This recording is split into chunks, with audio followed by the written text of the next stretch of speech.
Baik, selamat pagi sahabat RPK di mana saja berada. Kembali lagi kita berjumpa atau bertemu di program Good Morning RPK FM Senin 26 Juni 2023, di mana program ini adalah kerjasama dari Pewarna Indonesia, Persatuan Wartawan Nasional Indonesia, dengan Radio RPK FM di gelombang 96.3 FM. Demikian program ini terselenggara dengan di mana kita akan memberikan beberapa diskusi-diskusi yang menarik yang pada saat ini saya Doni Leonardo dari Pewarna Indonesia dan ditemani oleh Bang Junior Parhusip dari dia adalah Pemret Majalah Gaharu, dan pada saat ini kita ada narasumber yang luar biasa. Yang topik hari ini yang akan kita angkat adalah Presiden berganti, mafia tanah tetap aman. Aman. Nah, beliau ini adalah seorang pengacara yang sangat aktif dan adalah praktisi hukum, yang dimana juga beliau ini sering dimintakan pendapatnya di Mabes Polri atau di tempat-tempat yang bersangkutan dengan perkara-perkara hukum lainnya. Demikian adalah Bang Osner Johnson Sianipar. Selamat pagi, Bang. Selamat pagi, Bang Doni. Selamat pagi para pemirsa pendengar Radio Pelita Kasih yang berbahagia. Selamat pagi, Bang Jun. Selamat pagi, Bang Doni. Selamat pagi, sahabat RPK. Baik, terima kasih sudah bisa hadir, Bang Osner. Kita mulai bahwa dengan sesuai dengan tema kita adalah Presiden berganti, mafia tanah tetap aman. Bang, kalau kita ngelihat bahwa kita tahu bahwa mafia tanah ini kan memang sudah dicanangkan dari 2009 kemarin sudah dibentuk, kepresnya sudah keluar bahwa mafia tanah ini ada usaha dari pemerintah, khususnya presiden, untuk menghambat atau menghentikan ini semua. Itu sampai hari ini kelihatannya kayaknya tidak terlalu signifikan, Bang. Terutama di akhir 2024 nanti akan ada pergantian presiden. Apakah akan berlanjut keadaan seperti ini, Bang? Ya, terima kasih, Bang Doni. Kalau saya selaku praktisi hukum melihat di zaman kepemimpinan Bapak Jokowi ini, ya adalah perubahan walaupun tidak signifikan. Yang jelas pada zaman Pak Presiden Jokowi sudah dibentuk Satgas Mafia Tanah, baik itu di Barreskrim Mabes Polri maupun di BPN. Ya, cuma persoalannya memang mafia ini momok yang menakutkan. Kalau orang mendengar ya, mafia ini kan jelas bukan satu orang, bahkan 2 orang ke atas, bahkan punya jaringan yang sudah sangat bagus dan rapi. Dibangun dari mulai tingkat RT, RW, bahkan BPN, ART, atau PPAT juga didukung oleh aparat penegak hukum. Nah, seandainya mereka benar-benar disiplin dari atas turun ke bawah, perintah langsung Bapak Presiden, betul, tanpa kecuali siapapun yang terlibat, siapapun yang terlibat harus dipidanakan, tegas dan keras. Baik BPN, pegawai negeri sipilnya atau ASN-nya yang terlibat, nggak ada ampun bila perlu dilakukan pemecatan, sehingga virus-virus yang sudah terbentuk menjadi lumpuh, ketakutan. Orang lain pun yang mau coba-coba menjadi ketakutan kalau memang sanksi pidananya sangat tegas dan kuat. Begitu ya, Bang. Jadi memang sampai hari ini kita masih merasakan bahwa keluhan-keluhan masyarakat tentang sertifikasi ataupun yang digandakan dan lain-lain akibat ulah mafia ini kan tetap terdengar, Bang. Jadi tetap ada yang akan muncul di media-media publik, itu seperti itu. Nah, ini kan semakin kita melihat bahwa Satgas sudah dibentuk dan Kepres juga sudah ada, tapi kok masih tetap muncul, tetap mereka bertahan. Nah, itu kira-kira apa yang menjadi kendala yang memberatkan itu, Bang? Kalau dibilang semua aparat, semua lembaga sudah dipersiapkan untuk mendukung Kepres tersebut. Ya, kita bermuara kepada endingnya ya. Ketika bermasalah, terjadi gugat menggugat, terjadi membuat laporan polisi. Nah, di sini harus benar-benar teliti contohnya pidana.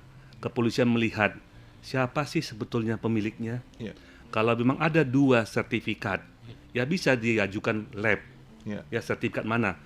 Contohnya saya, status de facto sudah menguasai tanah tersebut dan saya tinggal di situ selama berpuluh-puluh tahun. Ya. Kemudian muncul surat tiba-tiba milik orang lain. Ya. Biasanya timbul mafia ini bermain, dipinjamnya lah sertifikat saya ini atau surat tanah saya ini. Ya.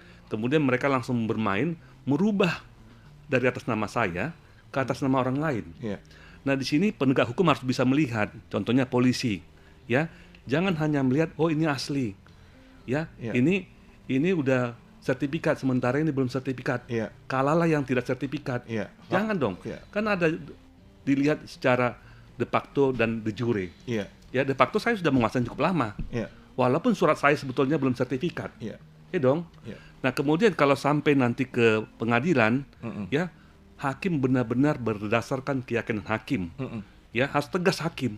Iya. Jadi jangan mencele-mencele, Iya. supaya ya hukum yang diinginkan oleh masyarakat ini, hukum yang diinginkan oleh presiden bisa berjalan tegak lurus. Kalau memang contohnya yang saya bilang tadi, si A sudah benar-benar cukup lama menguasai tanah tersebut, ya sementara suratnya masih surat girik, Iya. sementara yang sertifikat jangan dilihat sertifikatnya itu, Iya. ya dong. Iya. Ya hakim tidak masalah untuk memenangkan siapa pemilik dari mulai awal sampai saat ini. Iya. Itu jadi berdasarkan keyakinan hakim saja. Nah harus tegas. Jadi presiden itu harus tegas menegakkan hukum ke bawah-bawah ini sehingga presiden pun namanya tetap harum dan wangi. Ya, baik. Demikian sepertinya memang menarik sekali ya, karena begini, otomatis kalau bicara dengan Pak mengenai kasus-kasus tanah ini, udah pasti Pak Presiden sudah dengan kepresnya itu tegas bahwa dia akan memberantas mafia tanah. Saya coba mau ke Bang Jun sebagai praktisi dan sebagai jurnalis yang juga melihat hal seperti ini, Bang. Ini kayak menarik banget nih, Bang. Jadi kok kasus itu tetap muncul? Bagaimana Pak dari pandangan jurnalis melihat bahwa kinerja misalnya Satgas itu sendiri ataupun responnya kepada sekarang itu gimana, Bang Jun? Iya. Tadi Bang Masir udah nyinggung sebenarnya. Ada semacam tanda kutip ya bahwa ada masif lah pergerakan mafia yang memang diusahakan pemerintah. Tadi berdasarkan Kepres tadi Satgas gitu. Tapi memang ada harapan pertama sih dengan adanya mengganti dulu Menteri ATR ya dan BPN dengan Pak Hadi. Pak Hadi sendiri kan mantan Panglima. Dia berharap banyak juga. Meskipun kita tahu ini baru setahun mungkin menjabat ya, belum bisa banyak gitu. Tapi bahwa fakta-fakta kalau kita media melihat masih menemukan juga pengaduan-pengaduan gitu bahwa tidak hanya dibilang tadi misalnya mafia yang bisa bekerja sama dari bawah RT sampai ke BPN gitu ke pusat mengganti, tapi ada juga persoalan menarik yang kami lihat. Ada banyak perkara misalnya melibatkan dengan grup-grup besar gitu. Orang kecil yang punya tanah bahkan ada ganti rugi nih. Tapi ketika berhadapan dengan orang besar tadi, dengan grup besar ya, bukan hanya orang besar, grup besar, dia selalu kalah gitu loh. Selalu kalah. Bahkan mereka bentuk saking kecewanya udah bertahun-tahun masalah ini. Misalnya satu kasus Pak Jayadi ya, ada 3.000 meter lebih lah. Tanahnya daerah Cawang mungkin nilainya mungkin ratusan miliar sekarang kan. Tapi mereka ini membentuk sampai banyak sekali komunitas-komunitas pencari keadilan mafia tanah gitu. Mereka udah bertemu dengan menteri gitu, dengan wakil menteri Pak Julianto sampai seperti itu Satgas gitu. Tapi seolah-olah mereka tertutup pintu. Udah berapa kali juga gugatan tetap kalah gitu. Padahal dulu ini berdasarkan misalnya satu contoh, dulu keluarganya digusur dari Senayan dapat tanah dari pengganti dari Soekarno gitu. Ini yang sangat sadis ya kalau kita lihat dalam konteks ini. Mungkin bapak ini udah beralih 2 generasi, tanah yang diperjuangkan itu nggak akan kembali gitu. Padahal dia sendiri merasa mau, udahlah silakan ambil dengan harga tertentu. Kita ambil sama Win Solution gitu dengan grup misalnya dengan salah satu grup besar di Indonesia. Nah, saya lihat ada semacam bapak ini merasa ya tidak ada tertembus tembok gitu. Meskipun tadi berharap banget dengan ada Satgas ini gitu kan. Dia juga berkali-kali melapor sampai tembusan ke presiden, ke Menko Polkam, baru ketemu gitu, tapi tetap aja nggak tembus. Itu salah satu contoh mungkin. Nanti bisa dikomentari Bang Osner. Boleh. Kayaknya memang jadi suatu dilema ya, karena memang gini, semua berharap bahwa keadilan itu akan disepakati, bahwa kita semua ingin bahwa sertifikat tanah kita tuh memang benar-benar punya kita, dan presiden dalam hari ini kan juga sudah membagi-bagikan sertifikat sesuai dengan yang sudah dilakukan, tapi memang kan kendalanya adalah bagaimana mafia tanah ini bisa mensiasati. Betul. Yang dibagikan kan yang punya girik jadi sertifikat gitu. Belum ada kita lihat ya, yang maksudnya yang bermasalah ini bisa dikelirkan.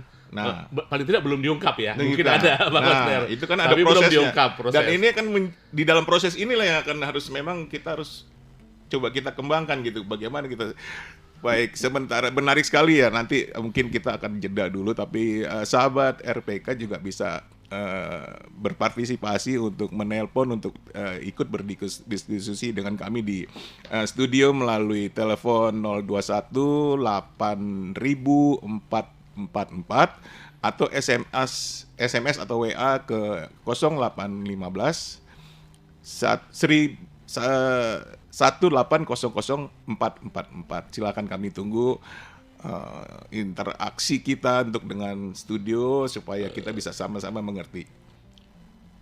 Kita jeda dulu.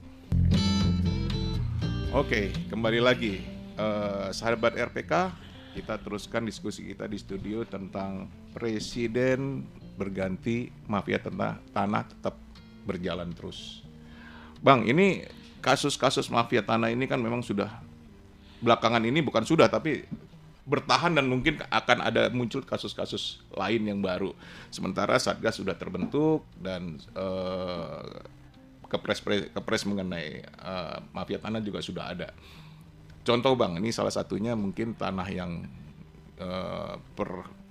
persoalan pembebasan tanah di untuk tol Depok itu sampai hari gini kan juga belum beres ketemu pemiliknya, nggak cocok dengan perhitungannya atau dan lain-lain. Ternyata itu menjadi dilematik panjang itu.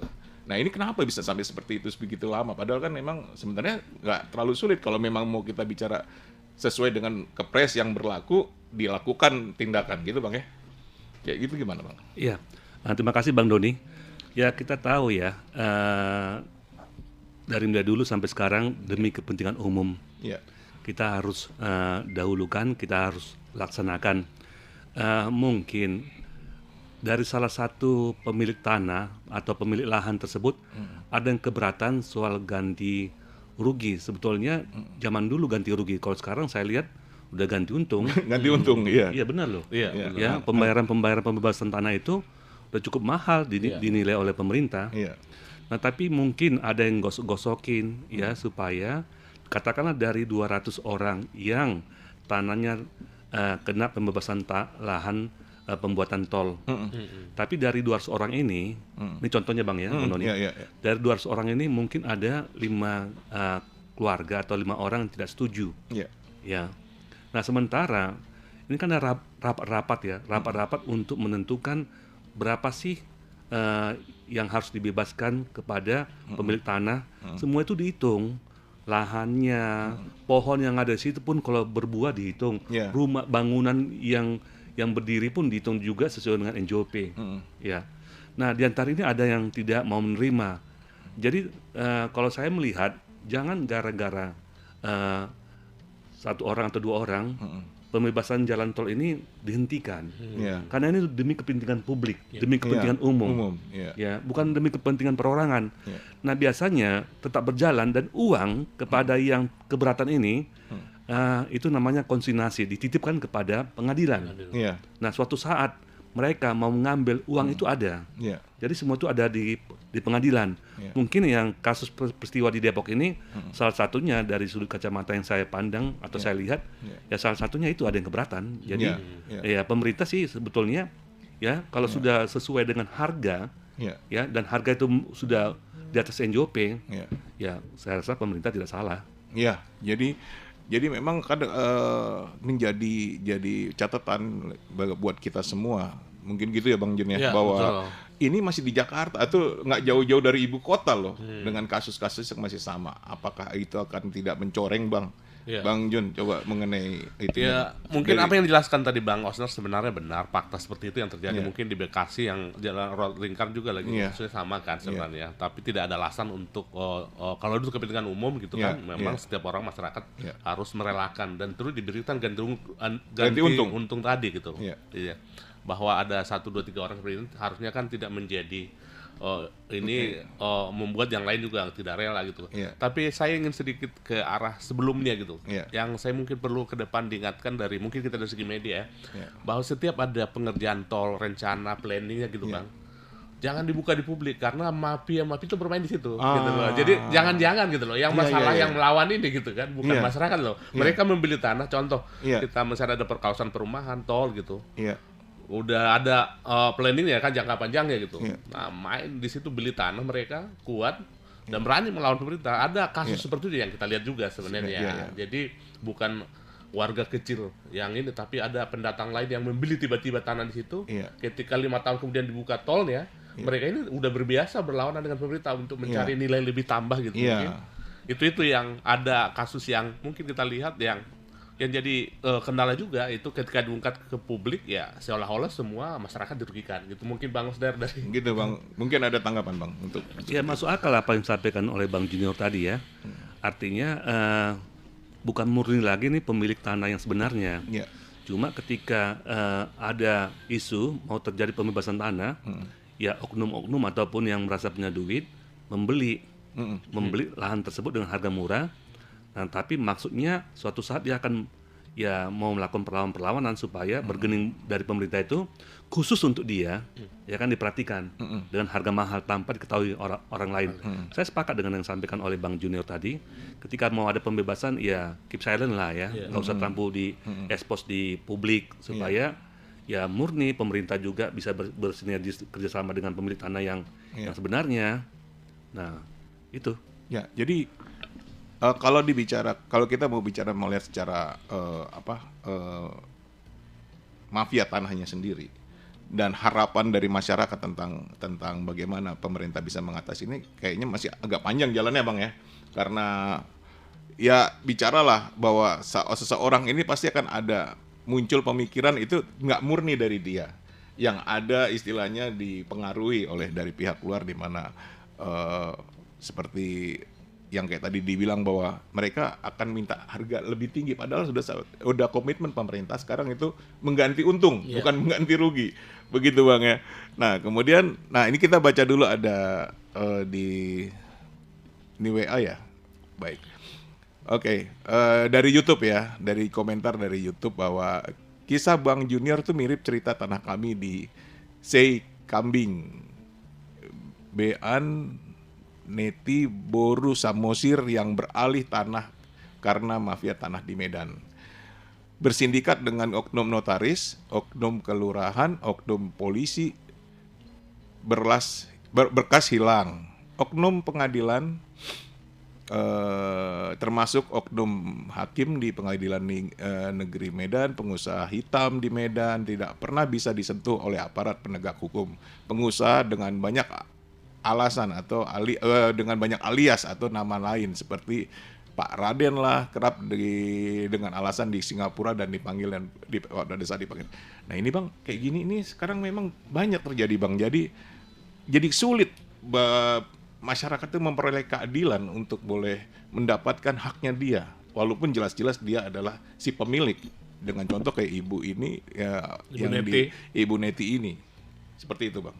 Ya, tadi dari mulai awal saya sudah katakan kalau penegak hukumnya tidak tegas, kasihan ini pemilik tanah sebenarnya.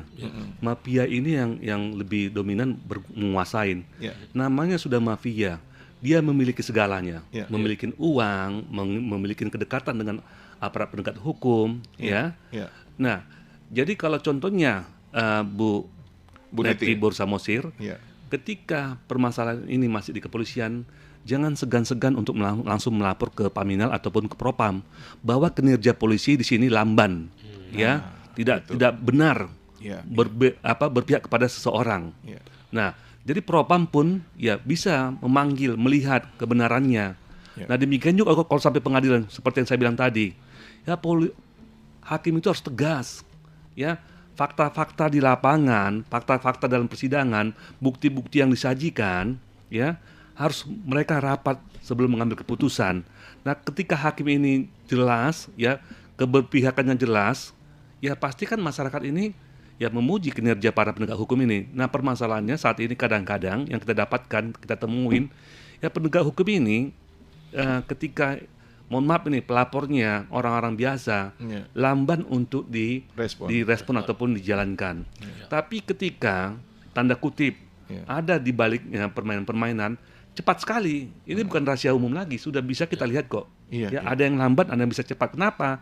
Padahal sebetulnya semua warga negara ya sama di hadapan hukum yang kedudukannya. Jadi tidak ada keberpihakan. Nah, jadi saya berapa kali bilang aparat penegak hukumnya benar-benar harus tegas dalam menegakkan keadilan dan kebenaran. Siap. Baik, sahabat RPK, untuk informasi juga bahwa acara ini, program ini pun ada kita live di YouTube RPK. Maaf. Ya, baik. Jadi kita ada live di YouTube RPK 9630 FM. Dan tadi satu lagi ada komentar di YouTube kita saat kita live dari Pak Cici ya, atau Pak atau Ibu Cici, bahwa di PT Sentul City TBK berdamai dengan aktivis Rocky Gerung terkait kasus sengketa lahan di Bojong. Pertanyaan ini, Pak. Kasus sengketa lahan yang dialami Rocky Gerung dan sejumlah warga di Bojong Koneng bermula saat Sentul City melayangkan somasi. Masing-masing pihak menyampaikan bukti yang menegaskan sebagai si pemilik sebidang tanah di Kampung Gunung Batu, Kelurahan Bojong Koneng, Babakan Madang, Kabupaten Bogor, Jawa Barat. Nah, ini jadi banyak, Pak, yang si pemilik lahan, mereka punya bukti sendiri juga. Masing-masing punya bukti. Itu bagaimana bisa seperti itu, Pak? Jadi istilahnya seperti kalau kita kaitkan dengan yang tadi, bahwa mereka itu memang ya itu mafia kan, cara kerja mafia. Nah, ini akhirnya bisa berdamai aktivis. Itu jadi bisa nggak berdamai itu seperti itu? Ya, kalau saya melihat bukti-bukti ini bisa muncul seketika ya. Nah, ini bermain dengan aparat desa. Kan? Contohnya kayak tadi yang disebutkan Bang Osner ya, bahwa SKT, surat keterangan tanah yang dikeluarkan oleh aparat desa ya. Nah, ini kan sembarangan aja dibuatnya berlaku mundur. Ya kan, bisa aja stempel. Nah, bahkan kadang-kadang kalau bermaterai, mereka punya materai yang contohnya 5 tahun yang lalu, ya mereka punya, jadi terus kertasnya juga diburam-buramkan. Nah, kemudian zaman teknologi sekarang ini kan canggih ya. Nah, yang seakan-akan di-print, seakan-akan asli juga bisa dikeluarkan. Jadi di sinilah saya bilang tadi harus benar-benar di lab, dilihat. Contohnya si A, dia mempunyai surat tanah tahun berapa, ya, atau si B ini katakanlah tahun 2000, sementara ini tahun 2002, ya. Terus yang si A ini dia yang memiliki secara de facto menguasai tanah tersebut, ya, dari mulai tahun di bawah tahun 2000. Ya nggak usah lah pusing-pusing, tegas saja, berarti ini dong pemiliknya. Baik, Bang, nanti kita jeda dulu karena kita mau mendengarkan satu ini pesan. Baik, sahabat RPK, kembali lagi kita ke studio dengan program Good Morning RPK FM. Untuk informasi bahwa program ini pun ada live streamingnya di YouTube channel kita. Kembali lagi kita mau bicara mengenai pergantian presiden, tetapi mafia tanah tetap aman. Bang, kita di sini ada Bang Jun, ada Bang Osner. Bang, ini ada SMS masuk nih, ada WA. Pemerintah Kota Surabaya memasukkan SHM atau sertifikat hak milik HGB milik warga ke dalam Simbada, aset Pemkot. Di mana bagaimana hukum yang berlaku di Kota Surabaya, sedang rakyat saja menyerobot tanah langsung ditangkap, lalu pemerintah Kota Surabaya bebas menyerobot tanah warga. Ini dianggap menyerobot, Pak. Sampai sekarang tidak ditangkap dan disalahkan peraturan. Yang disalahkan adalah peraturannya. APH aparat hukum tidak adil dalam menjalankan hukum yang berlaku di Kota Surabaya. Bang, ini seperti ini Surabaya nih, dari ya ada WA seperti ini. Ini bisa sampai seperti itu, Bang. Ya, sebetulnya aparat penegak hukum ini tidak boleh langsung main asal tangkap ya. Itu tidak boleh. Karena ini nuansanya perdata. Iya, perdata. Benar. Ya dong. Jadi jangan nyerobot karena dia orang lemah langsung main tangkap. Itu tidak boleh. Karena ada pembuktian dulu. Dikumpulkan dulu semua ya, keterangan-keterangan saksi. Terus dikumpulkan semua bukti-bukti otentik yang mereka milikin. Nah, terus ini perlu juga nanti keterangan ahli. Ya. Kemudian apa yang mereka milikin ini dipanggillah pihak dari desa kalau memang dia belum sertifikat. Ya, kalau sudah sertifikat dipanggil dari pihak BPN. Kemudian diujilah ini ya di Bareskrim, diuji labnya ini. Mereka sertifikat, katakanlah ini sertifikat ada 2, ada ganda. Dilihat ya apakah dua-dua ini palsu. Nah, kalau dua-dua ini asli, kok yang pertama sudah dikeluarkan oleh BPN, yang kedua bisa dikeluarkan oleh BPN lagi. Tangkap itu petugas BPN yang mengeluarkan surat yang kedua itu. Berarti mereka tidak melihat dong administrasi berkas-berkas yang sudah diajukan oleh pemilik pertama. Kok mereka berani mengeluarkan? Nah, di sini saya bilang petugas harus pemerintah harus tegas, presiden harus tegas, atau penegak hukum harus tegas. Jadi jangan penegak hukum dalam hal ini, ya katakanlah kepolisian, main asal tangkap. Jangan. Citra kepolisian yang sudah bagus di bawah kepemimpinan Bapak Kapolri kita sekarang ini, mari didukung oleh dari mulai bawah, tengah sampai atas, supaya citra Polri ini benar-benar bagus namanya. Baik, Bang. Bang, ada lagi nih, Bang, dari 08129144 sekian-sekian, kalau nggak salah ini dari Pak Nipson Simanjuntak di Jati Asih Bekasi. Semangat pagi, bahagia semua penyiar dan untuk kita semua pendengar radio RPK FM 9630. Khususnya Bapak para narasumber, Pak Osner Johnson Sinipar yang ada di studio. Mohon izin penjelasan bagaimana cara Jitu efektif untuk mencegah mafia tanah, Pak. Terima kasih. Dari Pak Nipson. Pak Nipson Simanjuntak ya. Di sini kita harus bisa mengedukasi kepada baik pemilik tanah, ya, khususnya pemilik tanah. Biasanya mafia ini sudah menggurita, sudah kuat seperti saya bilang tadi, kuat dalam jaringan ke penegak hukum, kuat juga dalam jaringan keuangannya. Ya, sekali lagi saya edukasi kepada para pemilik tanah. Biasanya terjadi di desa-desa ya. Ketika ada orang mengiming-iming pinjam surat tanah tersebut, ya, atau kalian mau menjual tanah itu, ya, dengan alasan saya lihat dulu Pak, Bu, suratnya akan di sana ada pembeli, akan saya tunjukin. Jangan mau, ya, sekali lagi saya tegaskan, jangan mau. Ajak pembeli itu untuk bertemu dengan Anda, tapi jangan Anda kasih surat-surat Anda itu kepada orang lain, apalagi orang lain itu yang mengiming-iming mengasih duit, itu jelas. Ya, ada iming-iming, ada bujuk rayu, ada tipu-tipu, ya. Jadi di sini yang salah kadang-kadang juga pemilik tanahnya, begitu diiming-iming mau mengasihkan. Nah, ketika mau menagih tanah tersebut suratnya lama banget, akhirnya dibilang hilang. Nah, muncullah surat tanah yang baru, akhirnya kalah pemilik ini karena dia nggak ada lagi bukti-bukti. Nah, di sini. Nah, kedua ya untuk penegak hukum, ya harus benar-benar tegas. Pemerintah harus benar-benar tegas ketika ada petugas ASN, baik itu dia notaris, ya PPAT maupun petugas BPN yang coba-coba untuk menyakitin hati rakyat, menggandakan sertifikat, ya memalsukan, turut terlibat pasal 55 atau pasal 56 KUHP, turut membantu ataupun turut melakukan, ya tegas pemerintah atau penegak hukum harus benar-benar menindak, bila perlu pemerintah memecat yang bersangkutan. Ya, nah baik Bang. Tadi kembali lagi kita coba bicara mengenai kasus seperti yang di Medan tadi Ibu Neti ya, bahwa sebenarnya kalau misalnya dia sudah lapor aparat semuanya sudah dia sampaikan bahwa tapi pada saat pemanggilan terhadap si lawannya akan ada kesulitan. Itu kan selalu seperti itu Bang jadiannya itu Bang. Nah, itu apa jalan keluarnya Bang untuk Bu Neti ini seperti kasus-kasus seperti ini Bang? Ya pertama gini, yang pelapor ini siapa ya? Pelapornya Ibu Neti. Pelapor Bu Neti, tapi yang terlapornya susah untuk ditemuin. Kata aparat dia di luar negeri lah, mungkin karena pengusaha besar kan gitu.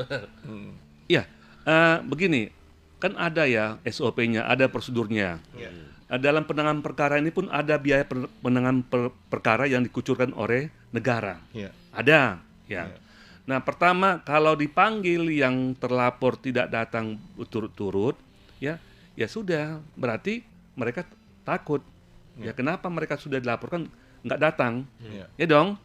Nah, di sini kan ada tahap-tahapannya, ya dari lidik ke sidik. Nah, kemudian nanti ya di situ ada tahapannya gelar perkara juga. Apakah kasus ini bisa dilanjutkan atau tidak? Ini kan banyak yang diundang oleh penyidik ya.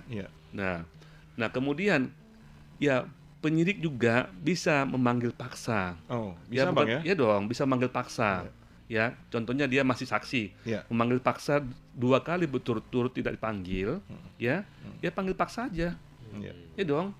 Kalau atau di mana keberadaannya. Kalau keberadaannya jelas, disuratin. Zaman sekarang kan udah gampang, di email saja, pertanyaan-pertanyaan di email, bukti-bukti mereka serahkan. Nah, kalau memang ini mereka si terlapornya nggak mau memenuhi panggilan, ada apa?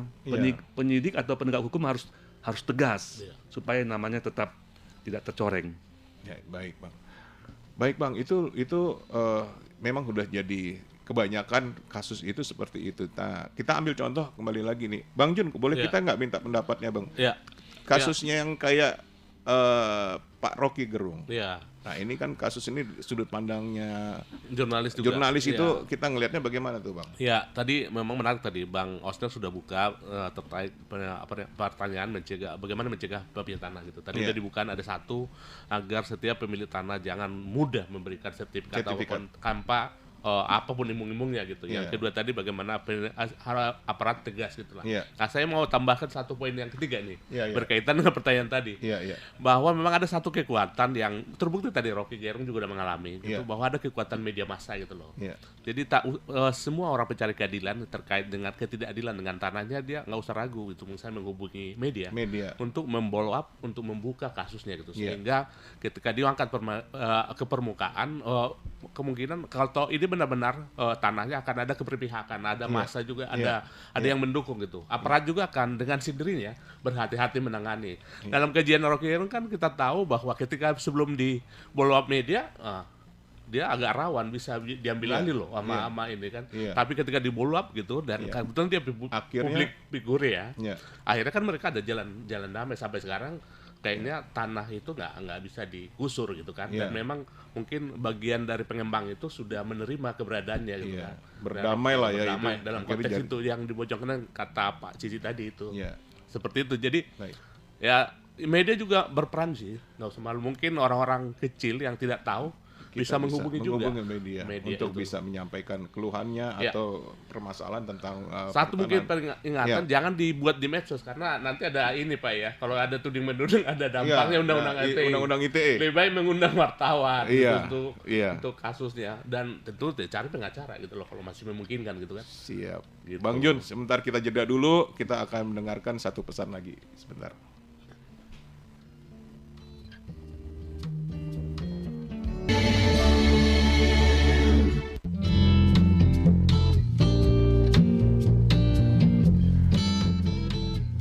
Baik sahabat RPK, kembali lagi kita ke studio, kita berbincang-bincang mengenai mafia tanah. Pergantian presiden akan terjadi di pemilu 2024 nanti, tapi mafia tanah sampai hari ini tidak bergoyang, tapi tetap aman. Nah ini bersama kami di sini dengan Pak Osner, maaf Pak. Osner Bang, Johnson. Osner Johnson, Bang. Bang, ini ada WhatsApp nih, Bang, dari 0812919221 sekian-sekian atas nama Pak Thompson Siahaan. Selamat pagi RPK, sejak saya SD sampai sekarang umur 44 tahun saya masih melihat kasus mafia tanah ini. Ya mudah-mudahan seperti yang dikatakan narasumber tadi, tangkap dan miskinkan pejabat yang mengeluarkan surat ganda. Sifat cikom harus diberantas. Terima kasih Pak Thompson. Jadi mereka itu memang sudah sepakat kita semua bahwa mafia tanah ini memang kan dari semua lini ada. Tapi memang kita maunya bahwa ini memang harus ditumpas Pak, supaya tidak menyengsarakan atau menyusahkan masyarakat atau yang mereka punya hak atas tanah tempat mereka berdiri atau tempat mereka tinggal gitu Pak. Bang Osner. Ya, biasanya gini Bang ya, memang kalau terjadi mafia ini kan kita kategorikan udah kelas kakap ya. Ya. Nah, ketemulah berbenturan dengan pemilik tanah yang kelas kakap juga, yang dia duit punya, ya, kekuatan dalam hukum juga punya. Siap. Nah, ini yang bisa kita lihat siapa yang menang, siapa yang kalah. Bahkan bisa kalah yang mafia hukumnya. Tapi yang selama ini kita lihat, saya selaku praktisi hukum yang sudah cukup lama ya, berpuluh tahun. Dan yang sering terjadi itu pemilik tanah ini orang-orang biasa, orang lemah, betul, ya nggak punya uang, ya, sehingga dia buat laporan pun ke kepolisian lambat berjalan, ya, membayar pengacara pun juga, mohon maaf ini tanda kutip ya, ketika uang operasionalnya tersendat-sendat, jadi kan kurang semangat juga. Nah kemudian ini membuat jadi lemah. Jadi lemah. Iya. Jadi siapapun yang membuat laporan seperti yang saya bilang tadi, contohnya laporan di pidana kepolisian, ya segera polisi menindaklanjutin, segera turun ke bawah, segera melihat. Ya, zaman sekarang ini publik ini sudah kritis. Ya, bisa menilai kinerja polisi bagaimana, kinerja jaksa bagaimana, kinerja pengadilan bagaimana, sudah online semua. Ya, tadi seperti dibilang Bang Junior, perlu media dirangkul, ya, perlu juga LSM dirangkul. Nah, saya lihat LSM ini dan media ketika bersinergi sini ya, kekuatannya muncul. Tambah lagi pengacara seperti bilang Bang Junior tadi, tambah lagi pengacara. Jadi kalaupun yang bersangkutan orang lemah nggak punya uang, tapi ada kekuatan di balik dia ini, ya, terus dimediakan, terus disampaikan pada presiden, terus disampaikan kepada Kapolri. Ini mereka akan turun tangan melihat siapa sih yang benar. Nah, mari rangkul, media rangkul, ya, LSM juga perlu dirangkul. Ya, kalau memang kita memang orang lemah, gitu. Jadi media dan LSM juga harus peduli, kasihan orang lemah ini. Saya mengatakan memang sudah saatnya hukum ini benar-benar tegak. Kalau memang rakyat yang tidak mampu dan benar, ya dimenangkan saja. Ya, jangan kalau nggak mampu, yang sering kita lihat, ya otomatis sudah kita langsung prediksi. Aduh, udahlah, nanti juga pengadilan pasti kalah karena lawan kita kakap, atau pengusaha kelas kakap. Nah, ini jadi presiden benar-benarlah memperhatikan keluhan-keluhan dari rakyat kecil khususnya. Bang, ini kita, nah dengan kasus-kasus yang sudah kita bahas tadi, yang memang berarti kan masih jalan panjang untuk pemberantasan mafia tanah ini, masih kita harus lewatin kan Bang ya. Nah, kita perlu optimis atau apa akan menjadi pesimis dengan keadaan seperti ini, karena mengingat penggantian presiden ke depan ini, ya kan, nanti presiden pasti akan berganti sesuai dengan peraturan dan undang-undangnya seperti itu. Tapi untuk seperti ini, apakah masyarakat harus punya perasaan yang bagaimana? Perlu optimis kah atau akan tetap menjadi pesimis karena dengan kasus-kasus yang masih ada muncul sekarang?